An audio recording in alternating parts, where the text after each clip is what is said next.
menyebarkan pandangan ke segala penjuru ruangan. Ternyata kamar Mbak Ida. Aku tahu, karena sebagian besar bingkai yang menghias dinding adalah fotoku bersamanya.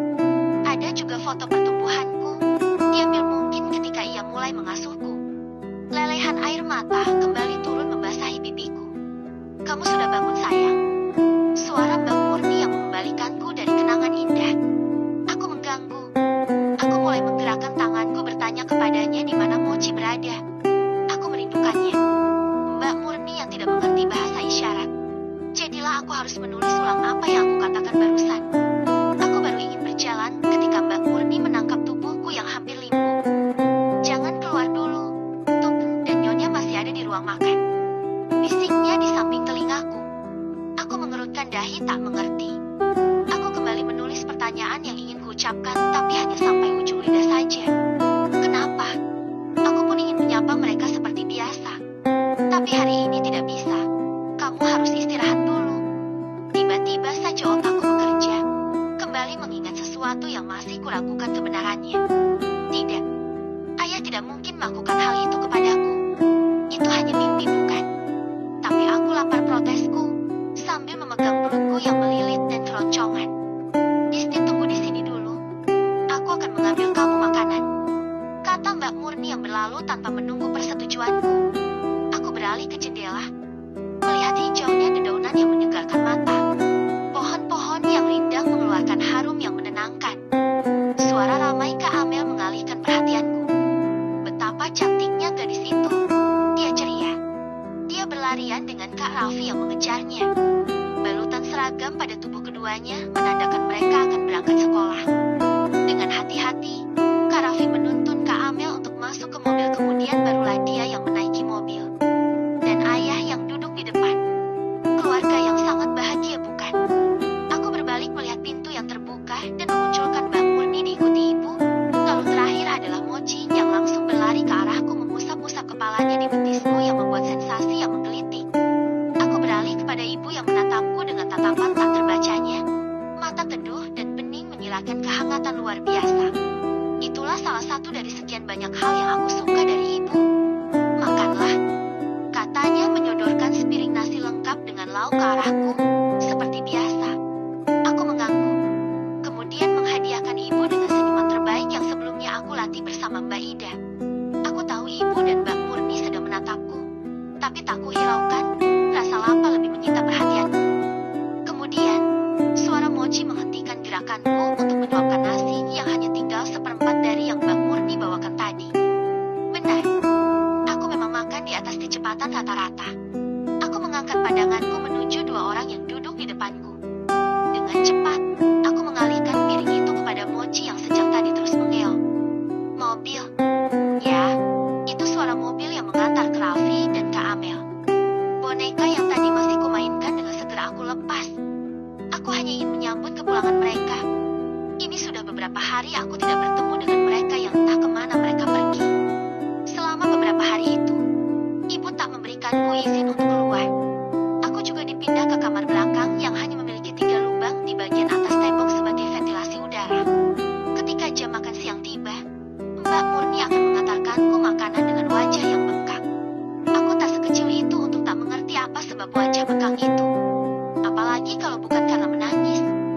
Tapi menangis kenapa? Sesungguhnya, aku pun takut selama 4 hari dalam ruangan ini hanya bersama benda mati yang menyerupai manusia. Iya, boneka Barbie. Rasanya seperti tercekik. Tapi apa yang harus aku lakukan kecuali menyunggingkan senyum kepada Mbak Murni? 2 hari yang lalu, aku sempat merasa sesak nafas seolah mau mati rasanya. Aku tidak tahu apakah malam itu aku pingsan atau hanya tertidur setelah merasakan sesak yang luar biasa. Keadaan yang gelap karena lampu tiba-tiba saja mati, ditambah karena suaraku yang tak pernah datang.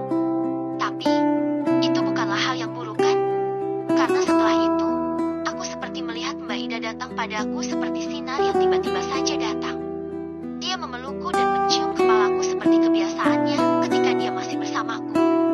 Mbak Ida tak banyak bicara, dia hanya menampakkan senyum termanisnya. Aku tidur di pangkuannya seperti yang sering kulakukan. Ia mengelus kepalaku dengan hangat. Sentuhan yang aku rindukan. Tapi sebelum aku perempuan itu, aku mendengarnya berkata lirih bahwa aku harus menjadi anak yang kuat dan sabar. Karena katanya, Allah menyukai hambanya yang senantiasa sabar. Aku sudah rapi dengan dress pink panjang yang cantik untuk menyambut kedua kakakku. Aku berlari dengan langkah kecil membuka pintu. Dengan sedikit terperangah, ternyata yang muncul di balik pintu adalah anak-anak remaja seumuran Kak Raffi. Mereka ada 4 orang termasuk Kak Raffi, dan Kak Raffilah yang masuk paling terakhir. Kamu tidak mengatakan jika punya adik lain selain Amel. Seseorang yang berperawakan tinggi dengan badan cukup besar mengeluarkan pertanyaan tanpa mengalihkan pandangannya dariku. Aku menatap Kak Raffi dan dia membalas dengan delikan tajam yang aku tak mengerti maksudnya apa. Dia bukan adikku. Dia anak pembantu di sini, jawab Kak Raffi datar. Tanpa kusadari aku menggeleng. Hai, semua. Kak Amel muncul dengan wajah yang selalu ceria. Aku melambaikan tangan. Begitupun dengan anak-anak yang aku yakini sebagai teman Kak Raffi. Hai manis, balas mereka serempak. Kak Amel cekikikan. Mungkin ia merasa geli. Kak Amel langsung berlari ke pelukan Kak Raffi, dan Kak Raffi selalu tahu cara memanjakannya. Aku hanya bisa meneguk ludahku, berpikir bahwa Kak Raffi akan memanjakanku juga sudah membuatku tersenyum. Ini untukmu. Kak Amel memberikanku sebuah plastik berisikan gelang dan ikat rambut yang merupakan sepasang. Aku bersorak dalam hati dan tak sadar melompat kecil karena kegirangan. Amel, dia siapamu? Tanya salah satu teman Kak Raffi mengulang pertanyaan pertama tadi sebelum Kak Amel datang. Seolah tak puas dengan jawaban yang Kak Raffi berikan. Iya, iyalah. Aku ini saudara kandung mereka. Kami satu ayah dan satu ibu asalkan kalian tahu. Tadi Kak Raffi kan hanya bercanda. Pekikku dalam hati. Aku menatap mereka sinis. Aku lihat Kak Amel melemparkan tatapan kepada Kak Raffi. Dia anak pembantu di rumah. Dia anak pembantu di rumah. Anak pembantu. Jawaban itu seolah menggema di telingaku. Aku tidak sadar jika tanganku sudah ditarik oleh Kak Raffi sampai ia menghempaskannya dengan kasar. Ini akhir minggu. Aku sudah kembali ke kamar yang dulu aku tempati. Aku turun selesai mandi dengan dress hijau botol yang selalu menjadi favorit Mbak Ida dulu. Iya, dulu.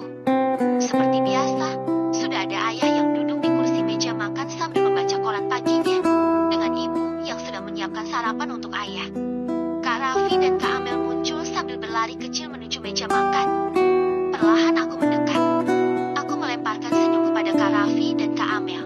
Kak Amel membalas senyumku tak kalah manisnya.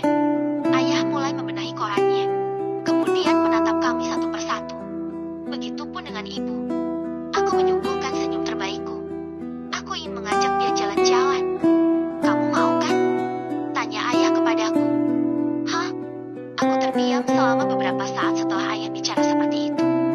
Aku tidak mimpi bukan mencubit lenganku sendiri dan sakit. Ini artinya bukan mimpi dan ayah mengajakku jalan-jalan. Kak Raffi mendengus. Lalu, aku dan Amel. Ayah sudah janji kemarin akan mengajak kami ke kebun binatang. Protes Kak Raffi. Ayah tersenyum lembut. Kalian sama ibu dulu ya. Nanti ayah nyusul. Kak Amel bersorak sambil bertepuk tangan. Aku pun mengikutinya bertepuk tangan dengan senyum yang tak bisa aku tahan lagi. Ayah memegang tanganku setelah memasuki taman yang didominasi oleh wahana permainan air. Ramai, padat, begitulah suasananya yang dapat aku lihat. Kamu mau bermain apa? Tanya ayah. Aku mendongak, tersenyum ke arahnya. Lalu aku melihat sekeliling dan pilihanku jatuh pada wahana air yang tak jauh dari tempat kami berdiri. Aku menunjuk ke arah tempat tersebut, sebuah kolam air yang keluar dari patung yang berbentuk lumba-lumba. Ayo. Sesampainya di samping kolam yang super besar dan dipenuhi oleh anak-anak yang mungkin seumuranku, ayah menyentuh pundakku. Aku berbalik melihatnya. Ada sekurat senyum di wajah ayah yang begitu menawan dan aku tersenyum lebar. Tunggu di sini. Kamu boleh main. Aku akan membeli tiket dulu.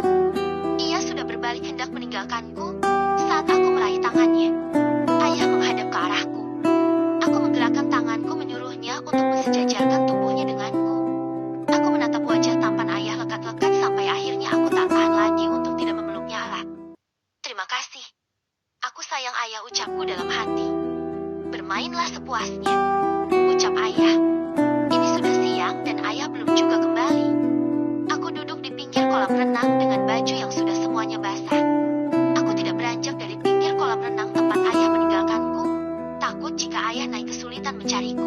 1 jam, 2 jam.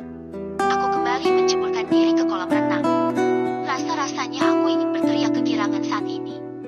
Banyak anak dan keluarganya di tempat ini.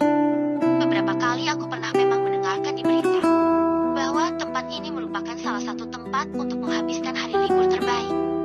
Hari sudah semakin sore dan ayah belum juga kembali. Aku sudah sangat kedinginan dan tempat ini sudah sangat sepi. Hingar-bingar, canda tawa tak lagi terdengar. Aku memeluk tubuhku sendiri karena dingin luar biasa menusuk sampai ke tulang. Beberapa orang yang berpakaian sama datang menghampiriku. "Dek, orang tua kamu di mana?" tanya kakak yang berjilbab itu. Aku mengambil buku di sling bag kecil yang selalu kubawa kemana-mana. Ayah tadi pagi bilang beli tiket dulu, tapi belum balik sampai sekarang. "Kamu tidak bisa bicara?" Aku mengganggu. Tatapan itu berubah menjadi tatapan iba. "Nah, lo ada terima laporan orang yang mencari anaknya gitu?" tanya kakak itu ke teman-temannya. "Nggak ada." "Itu anak siapa?" "Kasihan, kayaknya dia ditinggal sama keluarganya deh." "Nggak mungkin," jawabku histeris. Aku menggeleng keras tidak bisa menerima pernyataan tersebut. Masa sih ada keluarga setega itu? Cantik dan manis kayak gini masa ia ditinggal? Terus gimana dong? Aku merasa pusing. Aku menggeleng untuk tetap mempertahankan kesadaranku. Tapi beberapa saat kemudian suara mereka perlahan menghilang dan dunia menjadi gelap.